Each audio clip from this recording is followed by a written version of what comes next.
शरद पूर्णिमा की कथा के अनुसार किसी नगर में एक साहूकार रहता था।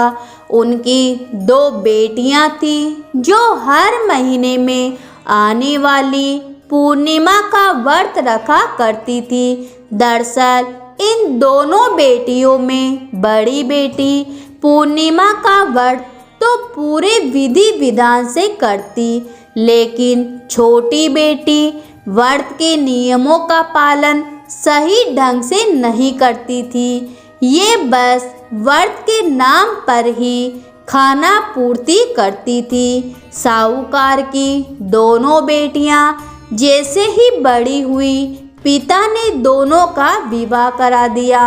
बड़ी बेटी के घर हर समय स्वस्थ संतान ने जन्म लिया, वहीं छोटी बेटी को संतान तो हुई, लेकिन उसकी संतान ने जन्म लेने के तुरंत बाद ही दम तोड़ दिया। इस तरह छोटी बेटी के साथ ये लगातार 2-3 बार हो गया। फिर उसने एक ब्राह्मण को बुलाकर अपनी पूरी गाथा सुनाई और इसके उपचार में उपाय बताने को कहा। ब्राह्मण ने उसकी सारी बात सुनी और कुछ प्रश्न भी उससे पूछे। फिर कहा कि तुमने पूर्णिमा का व्रत तो किया, लेकिन हमेशा अधूरा व्रत करती हो, इसलिए तुम्हें व्रत का पूरा फल नहीं मिल पाता है। दरअसल तुम्हें अधूरे व्रत का दोष लग रहा है। ब्राह्मण की बात सुनकर लड़की थोड़ी दुखी हुई। फिर उसने पूरे विधि विधान से पूर्णिमा का व्रत करने का निर्णय लिया, लेकिन पूर्णिमा आने से पहले ही उसने एक बेटे को जन्म दिया।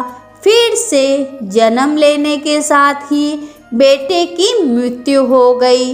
हर बार ऐसी ही घटना से साहूकार की छोटी बेटी काफ़ी दुखी हुई। उसने अपने बेटे के शव को एक पिंडे पर रखा, इसे एक कपड़े से इस तरह ढका कि किसी को पता न चले। इसके बाद उसने अपनी बड़ी बहन को बुलाया। उन्हें बैठने के लिए उसने वही पिंडा दे दिया। जैसे ही बड़ी बहन उस पिंडे पर बैठने लगती है तो उसे लहंगे का हिस्सा बच्चे में स्पर्श हुआ और वह जीवित होकर रोने लगा। बच्चे की रोने की आवाज़ सुनकर बड़ी बहन घबरा गई। फिर छोटी बहन को उसने डांट लगाई। बड़ी बहन क्रोधित होकर कहा कि ये तुमने क्या किया? क्या तुम मुझ पर बच्चे की हत्या का कलंक लगाना चाहती हो? मेरे बैठने से अगर बच्चे की मृत्यु हो जाती तो बहन के गुस्से को नियंत्रित करते हुए छोटी बहन ने उत्तर दिया, यह बच्चा तो मरा हुआ था दीदी, तुम्हारे स्पर्श से ही तो यह पुनर्जीवित हुआ है। हर पूर्णिमा पर जो तुम व्रत और तप किया करती थी, उसके कारण तुम्हें वरदान प्राप्त था और तुम पवित्र हो गई। दीदी, अब मैं भी तुम्हारी तरह शरद पूर्णिमा व्रत पर विधि विधान से पूजन करूंगी। तभी से साहूकार की छोटी बेटी ने भी पूर्णिमा का व्रत नियम अनुसार करने लगी। इसके बाद इस व्रत के महत्व और फल का प्रचार पूरे नगर में प्रसिद्ध हुआ। जिस प्रकार माता लक्ष्मी और भगवान विष्णु जी ने साहूकार की बेटी की कामना पूरी करी, सौभाग्य प्रदान किया, वैसे ही इस व्रत को करने वाली, कहानी सुनने वाली, होकारा भरने वाले सब पर भगवान विष्णु जी और माता लक्ष्मी जी की कृपा बनी रहे। तो बोलो भगवान विष्णु जी और माता लक्ष्मी जी की जय हो। गणेश जी की कहानी। भगवान विष्णु जी माता लक्ष्मी जी की शादी होने लगी। सारे देवी देवताओं को बारात में जाने का बुलावा गया।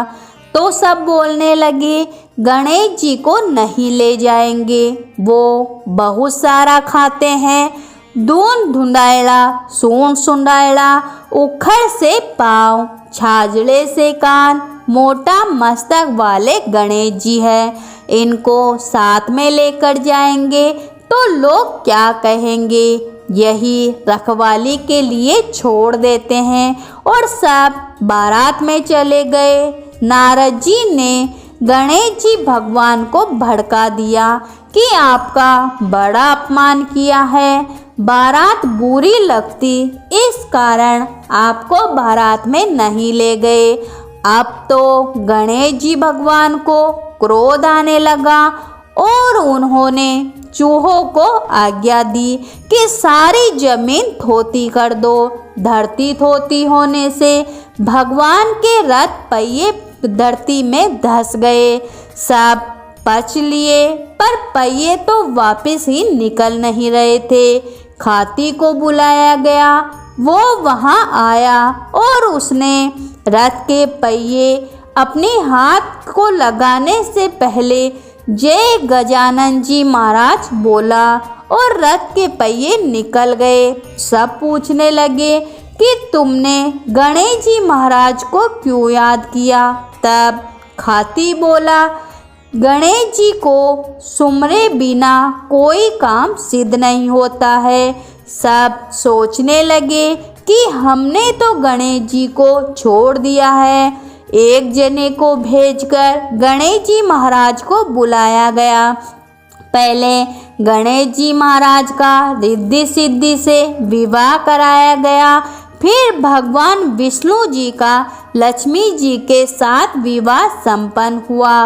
हे गणेश जी महाराज, जैसे आपका नाम लेते ही सारे काम सिद्ध हो जाते हैं, वैसे ही आपकी कहानी सुनने से, आपके हुकारा भरने से सबका भला करना, सबकी मनोकामनाएं पूरी करना।